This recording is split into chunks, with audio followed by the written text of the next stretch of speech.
I'm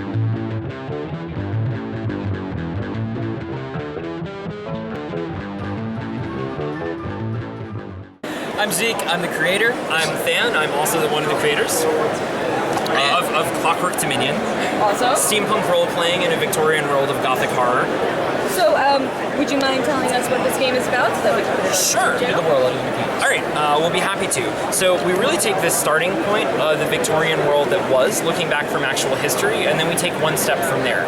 So that goes in a couple of different aspects to that. Both what was possible, and that's where we get a lot more like the steampunk technology. So you take things that might have been a one-off, a single prototype was produced, or two existing technologies that weren't combined until much later on, and we roll those forward. So that's why we're able to have some pretty impressive things that are still rare, but very steampunk. So you might have things like clockwork automatons, which obviously not quite the level of refinement that a trained professional might have in person, but the world's moving in that direction. And also, like, we've got airships, they're actually available for passenger use, so the world is starting to move ahead, it's a little bit more active that way. But more importantly, and more fundamentally, and this is where we get more of that, the Gothic horror element, the supernatural piece, we look at what the Victorians believed to be true. So Victorians were obsessed with fairies. We've got fae in the world, they're actually a player bloodline or changelings, so people who have fairy blood. But the issue is, this isn't Tinkerbell. This is actually kind of entities from just the very, very edges of creation where human culture and belief have created spaces that weren't intended. They kind of slip in to fill those roles. So it's not just British fairies, but if you're in Britain, that's where the culture and belief is, that's where they can find room. We also, and really fundamentally, look at the cosmological idea of order and chaos. So you take kind of the Victorian obsession with the fact that there has to be some true, right, natural order to things and some grand plan behind it, and we spin that all the way out into the idea of the very uninvolved clockmaker god who built the world up from the fundamental chaos. The problem is, for us anyway, he's stepped back and he's just watching the experiment run. We've never been particularly good at living up to the divine plan, mainly because we have no idea what it is, and we have that whole free will thing going on. So like a machine that's been untended for too long, the clockwork is beginning to break down.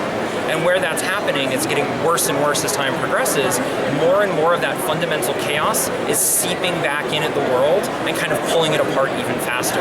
And that's the Pontus. So when the Pontus rises, anything can happen. You have freak weather, and that can be rains of blood, that can be a solid fog that comes up out of nowhere and levels a block of buildings in downtown Manchester before it disappears. You can have freakish creatures that have been touched by the Pontus and changed. Such as potentially some pretty scary chimera, things that could literally never exist in the world. Right. And that stuff is all going on, but no one knows exactly how to stop it. And that's where you get the order and chaos conflict in the setting. You can have someone who's a staunch imperialist who says the British Empire is the clockwork. We are the only bulwark that is holding reality together. You could have someone else who's saying, but the arc of human history is moving away from injustice. We still have millions of people who are in crushing poverty. Like, we need to change that. The class system is broken. You can have other people who are saying, we don't know how lightning worked 50 years ago. We need to approach this reasonably. This whole Pontus stuff is superstitious nonsense. So anything that you want from any of those themes is in the setting, and you can kind of pull it out as much or as little makes sense in your game. And the mechanics actually support that too. Let me jump in here. The Clockwork Dominion role-playing game uses a card mechanic rather than dice. Pretty creative. So ingenuitive. Yes. Large number of the center is used for a series of things, including skill resolution. So it's an aptitude plus skill-based system, which is very simple and easy to understand. But what the cards really shine, what they really allow us to do, is you have narrative effects to conflict. So instead of doing like a little bit of damage here, 15 points of whatever, you can daze your opponent or disorient your opponent. Oh, that's so cool. Let's get back to the Doom card later. Okay. But dun, dun, dun. it's to come. The Pontus rises. there are narrative effects that are play, and we really wanted to eliminate round robin initiative because we hate games where you plan out this large encounter, right, and then you roll your initiative, and then someone looks at the circle and it's like, oh, I got 5 people before I act. All right, I'm gonna go to the bathroom and grab a Mountain Dew. I'll be back. Right. Tell me how yeah. much damage I take. Right. It's terrible. Nobody likes yeah. that. It slows down. It's like a bottleneck. Right, and it makes combat kind of not interesting. It's tedious. And so what we do is, you want to film down here? Yeah. We'll hand out cards, and you can get more than, we hand out 4, you keep 3. Sometimes if you have like tactic skills or things like that, you can get more. But you keep 3 cards. Everyone gets the same number of actions in a turn. It goes from highest to lowest around the table. We have little cards, numbers in the corner that break ties. And it kind of zigzags around the circle, right? Yes. Now, I act and you react. I flip a card to act. You flip a card to react. And what that means is it's no longer, the thug attacks you. Wait your turn. Now you have this reaction where you have this vignette of drama, and you actually have the flow of combat following the narrative rather than interrupting it. That's awesome.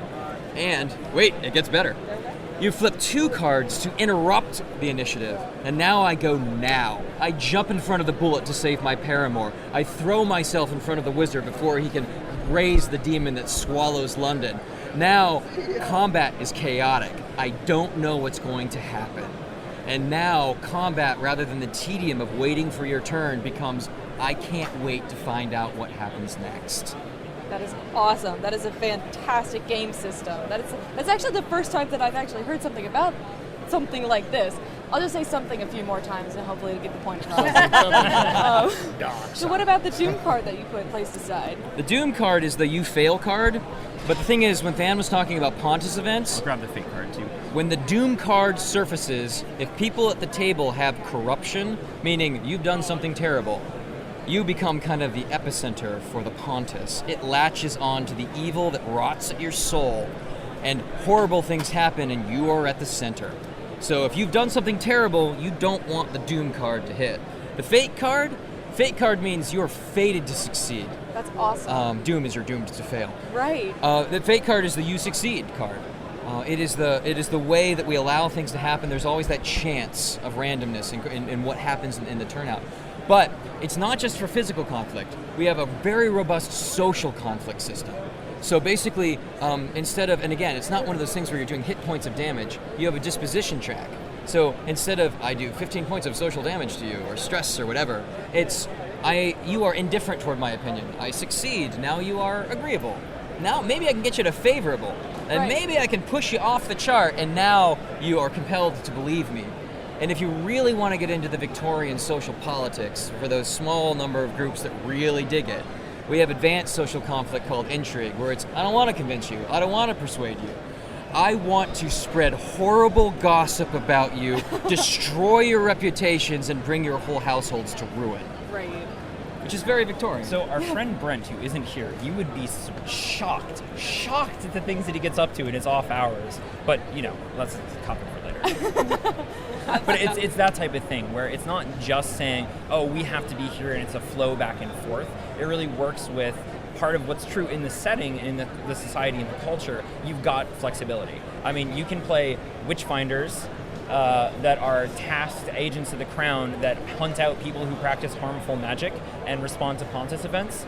You can be wading knee-deep through the muck in the sewers underneath London, killing rat aberrations that have been eating poor people. You could also be, and Zeke has run a very successful campaign like this, you could be folks who are actually working on trying to improve their social status so that way they can kind of climb the ranks and they can make a good marriage match to permanently increase their social standing as part of a bid for a seat in Parliament.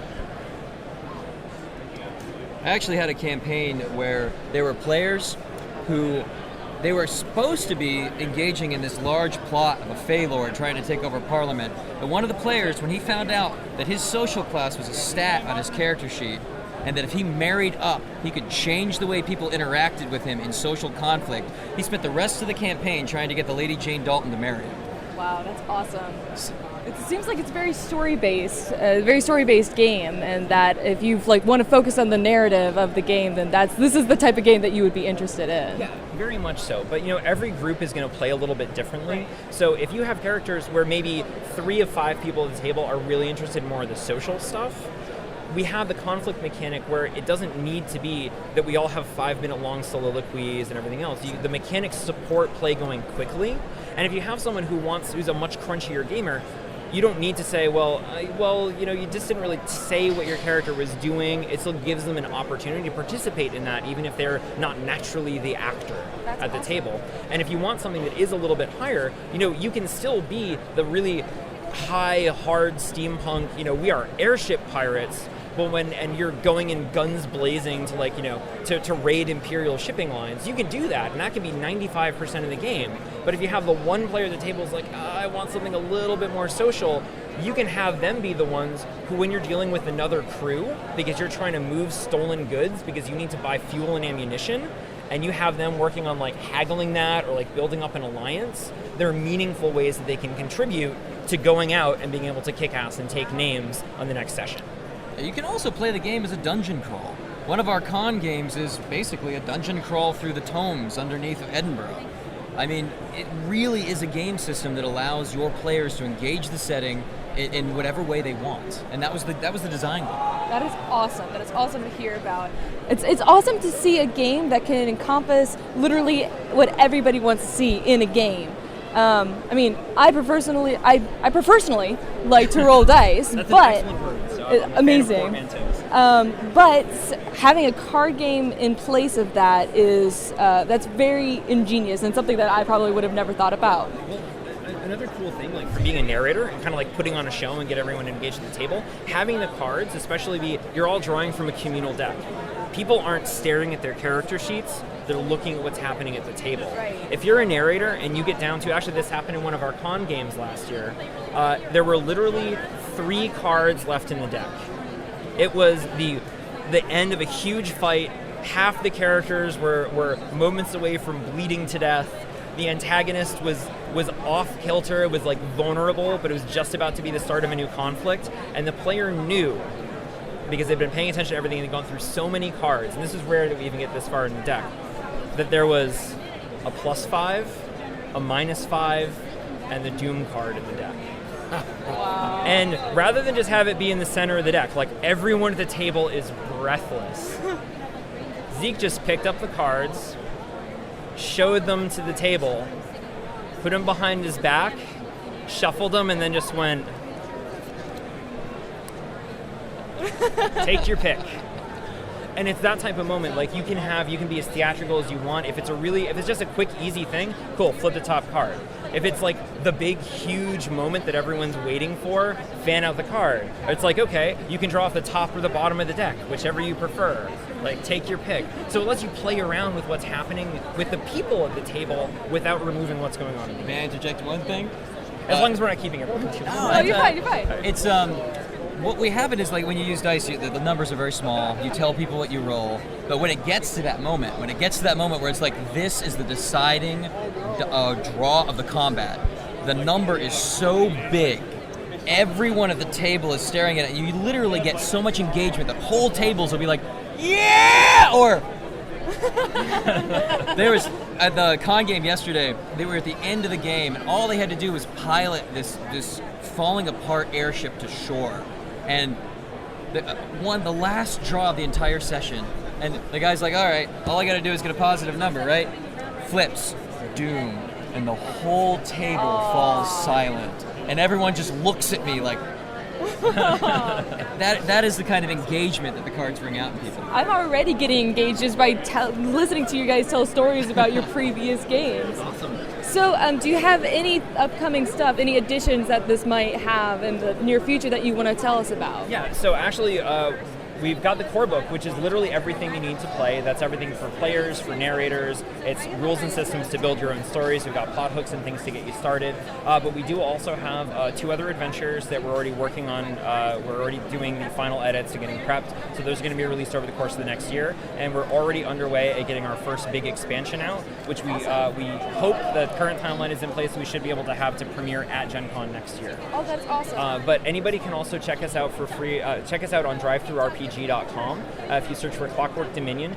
For everybody, because we want to welcome you into the Clockwork, we do have a free download of a quick start rule set that also comes with an entire adventure 6 pre-made characters and a free artless version of the cards. They're not as pretty, but they have all the basic information that you need, so that you can play the game for free tonight if you feel like That it. is awesome. That is so cool to hear about. I think they cover pretty much everything that we wanted to hear about. Yeah. And if you guys have any more information about this card game, not card game, but this RPG game, you can totally visit them on their website, previously mentioned. Thank you so much for your interview. Thank you so much. It was a pleasure talking with you guys. Have fun at the rest of the con.